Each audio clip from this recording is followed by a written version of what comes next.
In the waning months of World War II, as Berlin crumbled under Allied bombardment and Soviet encirclement, the Nazi regime made one last desperate gamble: turn children into soldiers. Among these youthful conscripts was a 12-year-old boy named Alfred Zech, a name largely unknown to the world, until he briefly stood at the center of Nazi propaganda. His story began not in the city's ruins, but in the quiet town of Goldenau in Upper Silesia, a place suddenly swallowed by war. Alfred was the son of a miner, raised in a devout Catholic, working-class German household. He was a quiet boy, not known for aggression or defiance, but he was fiercely loyal to his family, his village, and what he had been taught was his fatherland. As the Soviet army advanced rapidly through Eastern Europe in early 1945, the war arrived at Goldenau's doorstep. German soldiers were wounded and dying, often abandoned in the chaos of retreat, with no formal orders and no weapon in hand. Alfred made a decision that would alter his life forever. Using a small wagon, Alfred pulled wounded German soldiers off the battlefield and transported them to safety, one by one. It was a selfless act, born more of instinct than ideology. His actions, however, did not go unnoticed. A local officer reported his bravery to higher command, and within weeks, word had reached Berlin. The Nazi propaganda machine, desperate for anything that resembled hope, seized upon the story of the brave 12-year-old. And so, amid the devastation and paranoia of a crumbling empire, Alfred was summoned to Berlin, not to fight, but to be honored. He was taken to the Führer bunker, the infamous underground fortress where Adolf Hitler spent his final days.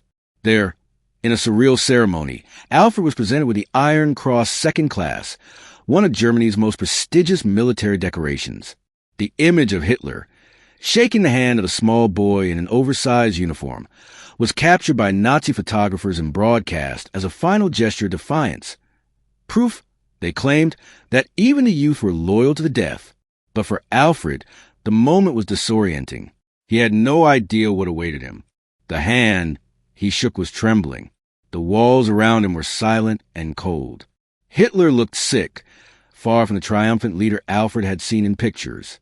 And yet, Alfred was hailed as a hero by a regime that would fall just weeks later. This was only the beginning. What seemed like a brief brush with history would shadow Alfred for the rest of his life.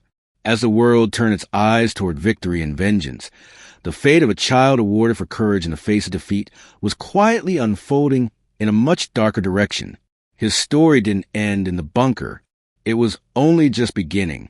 By March 1945, the Third Reich was gasping its final breaths. Soviet troops were closing in on Berlin, and Allied forces had crossed the Rhine in the west. Inside the increasingly isolated Führer bunker, Adolf Hitler clung to delusion. He raged at phantom traitors and dreamed of miraculous counterattacks. But outside those concrete walls, Germany was falling apart. Morale among the populace was shattered, and even the most hardened Nazi officers saw the end approaching. The propaganda ministry, led by Joseph Goebbels, needed a miracle, not on the battlefield, but in the newspapers and newsreels. Enter Alfred Zech, the 12-year-old from Goldenau who had risked his life to save wounded soldiers. His story offered something rare, a tale of loyalty, bravery, and youthful sacrifice, everything the Nazi regime wanted the German people to believe still existed. Arrangements were quickly made. Alfred, still unaware of the political machine he was now a part of, was transported from his village to Berlin under military escort. For Alfred, the journey was bewildering. The once great capital was a city in ruin. Buildings lay in rubble. Smoke choked the skyline. Streets were filled with weary soldiers, broken civilians, and whispers of the approaching Red Army. Yet in the center of this devastation stood the Führer bunker, fortified, tightly guarded, and strangely quiet. Alfred, dressed in a Hitler Youth uniform several sizes too large, was ushered into the underground complex. Inside, he was met not with grandeur, but grimness. The air was stale. Lights flickered. Guards spoke in hushed tones. And then he met Hitler. The man he had seen on posters and in school books appeared frail and ghost-like. Hitler's hands trembled with Parkinson's-like symptoms. His once fierce eyes were hollow. But even in that state, he summoned enough theatrical energy for the cameras. He pinned the Iron Cross Second Class on Alfred's chest, shook his hand, and uttered a few solemn words praising the boy's courage and dedication to the fatherland. Photographers clicked away. The image they captured, Hitler honoring a boy soldier, was immediately dispatched to the German media. For propaganda, it was gold. In newspapers and radio broadcasts, Alfred was hailed as the embodiment of Germany's fighting spirit. Even our children defend the Reich, headlines declared. The reality, of course, was far more desperate. Boys like Alfred were being used not just as symbols, but increasingly as soldiers. For Alfred, the meeting was surreal and overwhelming. He didn't understand the magnitude of what had happened, nor the weight that image would carry for decades. He was praised, celebrated, and then, just as quickly, forgotten by the regime that had used him. What Alfred didn't yet realize was that the Iron Cross wasn't just a medal. It was a brand, a scar that would follow him for the rest of his life. In that bunker, amid collapsing walls and fantasies of last-minute victories, he had been turned into a tool, one last illusion of hope for a dying empire. And soon, they would send him to the front. After receiving the Iron Cross from Hitler himself, Alfred Zech returned briefly to Goldenau. But the village he came home to was no longer safe, and neither was Alfred. The Nazi leadership, desperate for fighters, had already blurred the lines between youth and soldier. Encouraged by the recognition he had received, and perhaps influenced by the praise and sense of purpose, it wasn't long before Alfred volunteered to return, not to Berlin, but to the front. This wasn't a staged ceremony. This was real. He had asked to serve the Reich as a combatant. And, incredibly, the Nazi regime said yes. Alfred joined the Hitler Jugend, the Hitler Youth paramilitary wing, which had become more militarized as the war reached its final, bloody chapters. What had once been a youth group filled with marching drills and ideological lessons was now transformed into a reserve army. Boys aged 12 to 16 were trained with rifles, Panzerfaust, and grenades, and sent to reinforce shattered divisions on both the eastern and western fronts. Alfred was assigned to a unit composed largely of children like himself, barely teenagers, dressed in oversized uniforms, armed with minimal training and maximum fear. Most had never fired a weapon outside of training. They were supposed to hold lines against the Red Army, a force hardened by years of brutal warfare and fueled by vengeance. Conditions on the front were chaotic.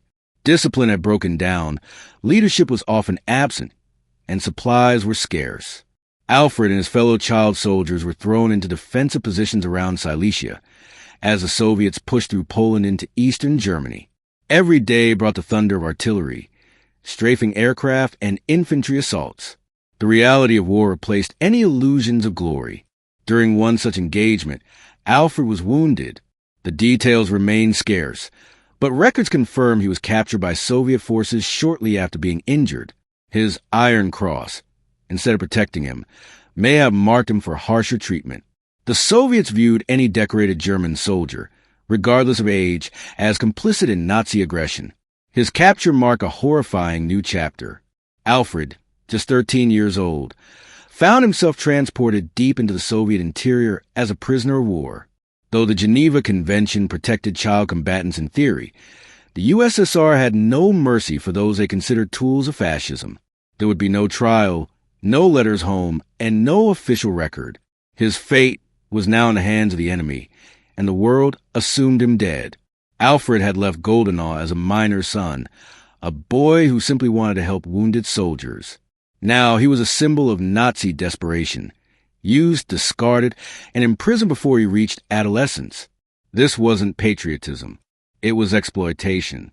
And for Alfred, the nightmare was just beginning, because in the gulags of Stalin's empire, even a child would not be spared. When Alfred Zech was captured by Soviet forces in 1945, he was barely 13 years old.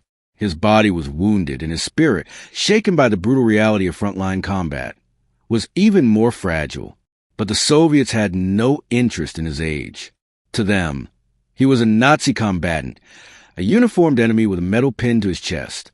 That medal, the Iron Cross, awarded by Hitler himself, was a mark of prestige in Germany. But in the eyes of the Red Army, it was a symbol of guilt. Alfred was transported with other German prisoners across hundreds of miles of broken rail and icy terrain. Their destination was one of Stalin's many gulags, forced labor camps scattered across the vast, frozen wilderness of the Soviet Union. These camps were notorious even among adult prisoners. Starvation, disease, brutal weather, and hard labor made survival a daily struggle. For a wounded child, the odds were almost non-existent. Life in the Gulag was dehumanizing. Prisoners were reduced in numbers, stripped of identity, family, and even language. Alfred spoke only German, and few around him could communicate with him. He was surrounded by older prisoners, some Wehrmacht veterans, some civilians swept up in the chaos of the retreat. Many looked at Alfred with pity. Others resented him. Why had this child been decorated when grown men had died in disgrace? But the Soviet guards were not sentimental. Alfred was not given special treatment. He shoveled snow, cleared timber, dug trenches, hauled rocks, and endured the endless cycle of cold, hunger, and exhaustion. Rations were meager: black bread, watery soup, and sometimes nothing at all. Illness spread quickly: dysentery, typhus, pneumonia. If a prisoner couldn't work, they were left behind. Those who disobeyed or collapsed were beaten, or worse. Through it all, Alfred somehow survived. His youth may have helped. His body was resilient, not yet worn down by age or vice. His mind, too, clung to one thing: hope. Perhaps, he thought, one day someone would realize he was just a boy, not a soldier. Perhaps someone would send him home. But years passed. Stalin's purges continued, and Germany was carved into East and West. Alfred remained forgotten. No letters arrived. No news was shared. He was legally lost, declared missing in action like so many others swallowed by the Eastern Front. What the Soviets saw in Alfred remains unclear. Perhaps some officials saw a propaganda value in a captured Hitler youth, a child shaped by fascism and broken by Soviet justice. Or perhaps they simply saw him as another cog in the system. Either way, Alfred stayed in prison for 10 long years. When he was finally released in the mid-1950s, he was no longer a boy. He was a man forged in silence, labor, and pain. But freedom came with a cost. He couldn't return to the life he once knew. Alfred Zech had disappeared from history once. Now he would begin a second life, this time in the shadows of East Germany.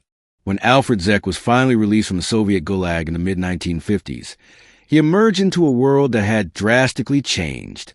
Nazi Germany was long gone, carved into two ideologically opposed states: capitalist West Germany and communist East Germany, the latter controlled by the very regime that had once imprisoned him. Alfred, now in his early 20s, was a ghost of his former self, older, harder, and carrying the invisible weight of a lost decade. Unlike many former prisoners of war who were welcomed home in West Germany with pity, remembrance, or suspicion, Alfred made a different choice, or perhaps had no choice at all. He resettled in East Germany, a state that did not recognize the Iron Cross as a legitimate honor and certainly had no intention of celebrating a former Nazi propaganda figure, even one who had been a child. In the German Democratic Republic, GDR, history was rewritten daily, and people like Alfred had to rewrite themselves just to survive. The reasons behind Alfred's relocation to East Germany are still debated. Some believe the Soviets did not permit him to return to the West. Others argue that after 10 years in captivity under Soviet control, Alfred may have found it simpler or safer to disappear into the East, where no one knew or cared about his past. Either way, once in East Germany, Alfred did the only thing he could. He kept his head down. He took a job as a construction worker, helping to rebuild a country devastated by war. Ironically, this meant he was now physically contributing to the architecture of the communist regime that had imprisoned him. He built apartment blocks, factories, and public buildings, monuments not to fascism, but to a different kind of authoritarianism. His past, particularly the photograph of him standing with Hitler, became a secret buried deep beneath layers of time and trauma. He never spoke publicly about his time in the Hitler Youth, nor about the Iron Cross. In the surveillance-heavy environment of East Germany, silence was a survival strategy. The Stasi, the feared secret police, monitored citizens closely, and any ties to the Nazi past, no matter how innocent or involuntary, could result in investigation, imprisonment, or worse. Alfred had learned to stay invisible, and he did so masterfully. Over the decades, Alfred lived a quiet, anonymous life. He married, had children, and worked until retirement. No one around him suspected that the quiet man laying bricks had once been paraded before Hitler himself, or that he had survived 10 years in Stalin's labor camps. He never claimed victimhood, nor did he seek attention. To the state, he was a loyal worker. To his neighbors, a reserved and humble man. But to history, he was missing, a vanished child hero whose face once symbolized Nazi defiance, now lost behind the Iron Curtain. It would take the fall of the Berlin Wall and the collapse of the East German regime for Alfred's story to resurface. Until then, the world believed he had died long ago. For decades, Alfred Zech remained invisible. The boy once photographed receiving an Iron Cross from Adolf Hitler had slipped from public memory, assumed by most to be either dead or lost forever in the chaos of post-war Europe. But in 1990, the world shifted again. The Berlin Wall fell, East Germany collapsed, and archives long sealed by the Stasi began to open. With them came stories suppressed, edited, or erased, and among them, the name Alfred Zech appeared once more. A German military historian, researching Nazi youth propaganda, stumbled across a rare mention of a child soldier who had received a medal from Hitler himself. Curious, he traced the name to a photograph. Faded, grainy, but unmistakable. A boy in an oversized uniform. A trembling Führer. The Iron Cross gleaming. But where was the boy now? Determined to uncover the truth, the historian followed the trail to post-war power records. It was there he found a match. Alfred Zech, captured by the Soviets in 1945, released in the mid-1950s. The trail then led to the Saxony region of former East Germany, where, incredibly, Alfred was still alive, retired, soft-spoken, and completely unknown to his neighbors. When approached for an interview, Alfred was hesitant. He had lived most of his life trying to get the role he had once played, however unwillingly, in a regime that left the world in ruins. But eventually he agreed, on one condition, that the truth be told without glorification. The interviews that followed were brief but powerful. Alfred spoke in a calm, measured tone. He made it clear that he had not acted out of ideology or hatred. "I didn't do it for Hitler," he said. "I was just trying to help." He described pulling wounded soldiers in a cart, the train to Berlin, and standing in front of Hitler with little understanding of what was happening. He was a child caught in the gears of propaganda, turned into a tool for a regime he didn't fully comprehend. His most painful recollections were the Soviet Gulag, the biting cold, the starvation, the beatings. But he didn't speak with bitterness, only exhaustion. When asked why he never tried to tell his story earlier, Alfred replied, "No one would have listened, and if they did, they would have asked the wrong questions." Despite the renewed interest, Alfred refused offers for television appearances or book deals. He didn't want fame or sympathy. He simply wanted people to understand that he had not been a Nazi hero, but a child shaped and discarded by war.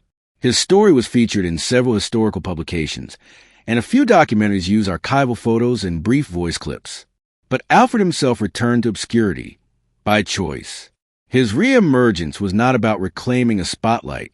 It was about reclaiming humanity, about reminding the world that behind every symbol, every medal, every photo, is a real person, often powerless to shape their own legacy. And for Alfred Zech, that legacy was finally, if quietly, being corrected. When Alfred Zech finally spoke about his past, it wasn't in front of a large audience, flashing cameras, or a sensational news crew. It was in a quiet room, seated across from a single interviewer, with a tape recorder capturing his voice. His tone was not emotional or angry. It was tired, careful, and marked by long pauses, as if every word had to travel through decades of buried pain before being spoken. He didn't refer to himself as a hero. In fact, he rejected the very idea. "I wasn't brave," he said. "I didn't want to fight. I didn't even understand what I was doing." What had begun as an instinctive act, pulling injured soldiers to safety with a wagon, had spiraled into something he never intended, becoming a symbol of Nazi valor. "They wanted someone to make the war look like it wasn't lost," he explained. "I was just a child with a clean face." The interview revealed a deeply conflicted man, neither ashamed of helping wounded men, nor proud of what came after. He never denied receiving the Iron Cross, nor did he minimize what it represented. It wasn't for me, he said. It was for them. A last photograph, a last poster, a last hope. More revealing were his memories of the Führer bunker. Hitler looked like a ghost, he recalled. His hand shook when he pinned the medal on me. He didn't say much, just nodded. I remember his eyes most. They weren't angry or proud. They looked tired, hollow. When the interviewer asked him if he ever felt proud of being honored by Hitler, Alfred responded quickly, "No. At the time, I didn't understand what it meant. Later, I wished it had never happened. That photo ruined my life." He described how, after his release from Soviet captivity, he avoided talking about the past entirely. In East Germany, revealing such a background could destroy a career or bring surveillance. "I became good at silence," he said. Despite everything, Alfred did not speak with hatred, neither toward the Nazis who used him, nor the Soviets who imprisoned him. Instead, he mourned the loss of his childhood. "I never had one," he said. "At 12, I was at war. At 13, I was in prison. By the time I was free, I didn't know who I was anymore." He also expressed concern about how history remembers such stories. "People want to make it simple," he warned. "They say I was brave or brainwashed, but it was more complicated than that. I didn't have a choice. That's what war does. It takes choice away." When asked if he still had the Iron Cross, Alfred shook his head. "I threw away years ago. It never brought me anything but silence." The voice on the tape is calm, but unmistakably heavy. It's the voice of someone who had carried a burden no child should bear, and who had finally, cautiously, set part of it down. The story of Alfred Zech cannot be separated from a much broader and darker chapter in human history: the use of children in war. Alfred was not an anomaly. As Nazi Germany collapsed, the regime increasingly turned to boys as young as 10 to defend the fatherland. These child soldiers were drawn from the Hitler Youth, an organization originally created to instill Nazi ideology, but which evolved into a militarized force by the war's end. Their training included handling rifles, throwing grenades, and accepting death as honorable. Alfred, like thousands of others, was caught in a system that exploited youthful loyalty and innocence. Historians and ethicists have long debated how to view such children. Were they victims, or were they participants? Could a boy wearing a uniform, carrying a weapon, and killing be held accountable? Or were they merely tools in the hands of men who understood manipulation better than morality? Alfred's case offers a sobering answer. He was honored for an act of compassion, pulling injured men to safety, but used as a symbol of militarized youth. The same regime that praised him, then sent him into combat, barely trained, against Soviet veterans. His capture and imprisonment by the Soviets, who refused to acknowledge age as a shield, further highlights the blurred line between child and soldier. In post-war Germany, this topic became deeply uncomfortable. The new Federal Republic in the West wanted to rebuild, not reopen wounds. The East German regime, tightly controlled by Soviet ideology, painted all former Nazis as enemies. In both states, children like Alfred fell through the cracks, misfits of memory. Their trauma was too complicated, their experiences too politically inconvenient. By the late 20th century, the world had begun to recognize the global issue of child soldiers. In Africa, Southeast Asia, and South America, armed groups had been conscripting children into warfare, echoing the final years of the Third Reich. Organizations like UNICEF and Human Rights Watch began labeling this practice as a grave violation of international law. It was exploitation, not enlistment. Alfred's story, once forgotten, became a European reference point in those discussions. Still, moral questions linger. Should Alfred have been tried for fighting? Should the Soviet Union have held him for a decade? Or should Germany have honored him, despite the regime he served?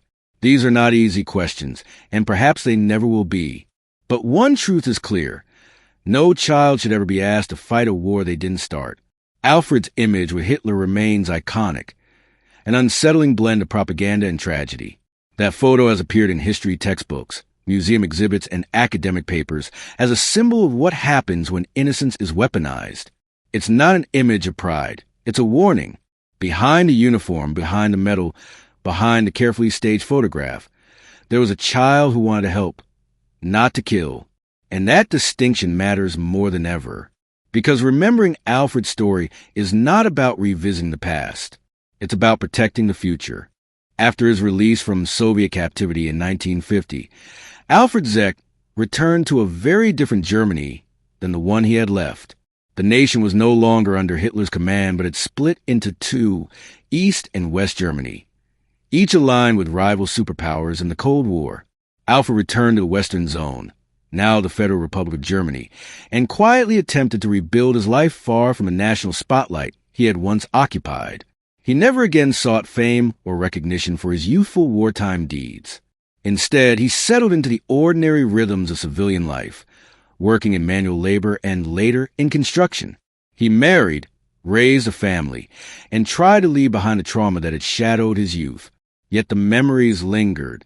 According to those close to him, Alfred was a quiet man, reserved, even withdrawn. He rarely spoke of his experiences in the war, much less of the day he met Adolf Hitler face to face. Some historians argue that Alfred suffered from undiagnosed PTSD, a common affliction among child soldiers and POWs.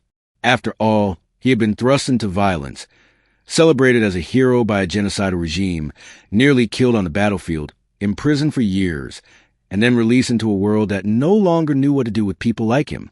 His silence was not just a personal coping mechanism. It reflected a national discomfort with the past.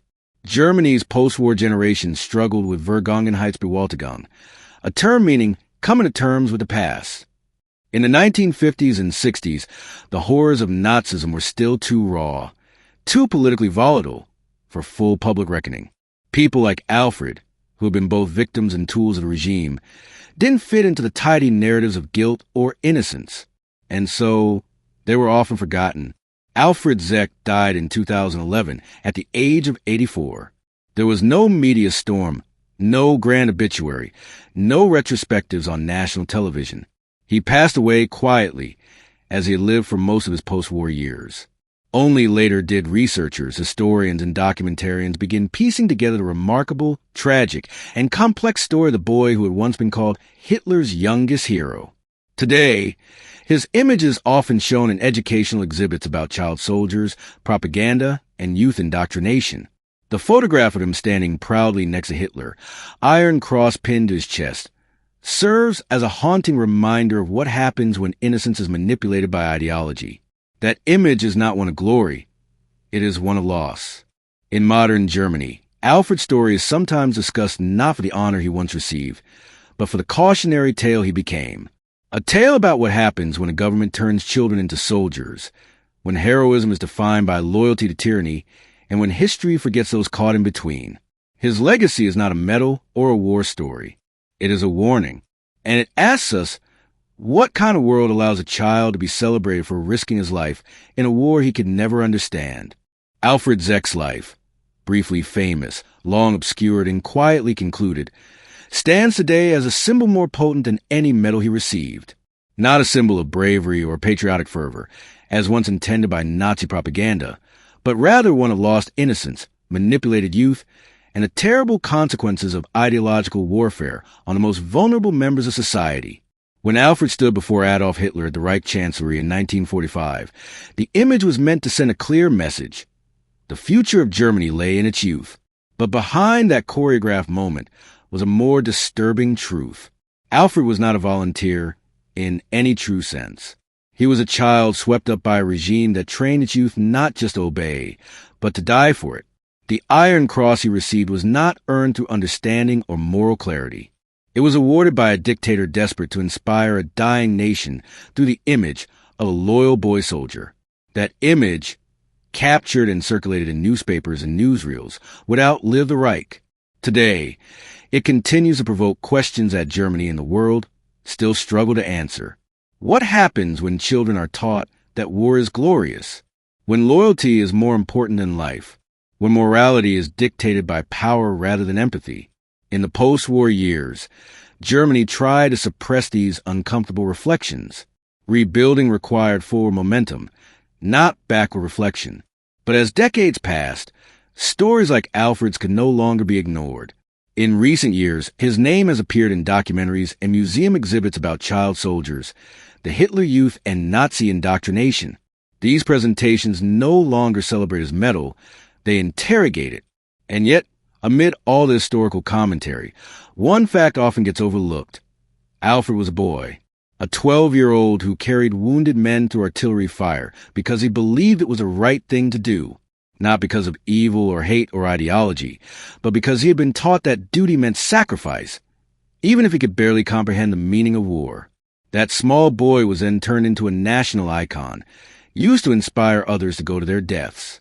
His later years, spent in quiet obscurity, may suggest he carried guilt, regret, or perhaps just the exhaustion of someone who had already lived too much by the time he turned 16. He never became a spokesman, never wrote memoirs, never sought revenge or redemption. He simply vanished into civilian life. Perhaps that's the final tragedy of Alfred Zech.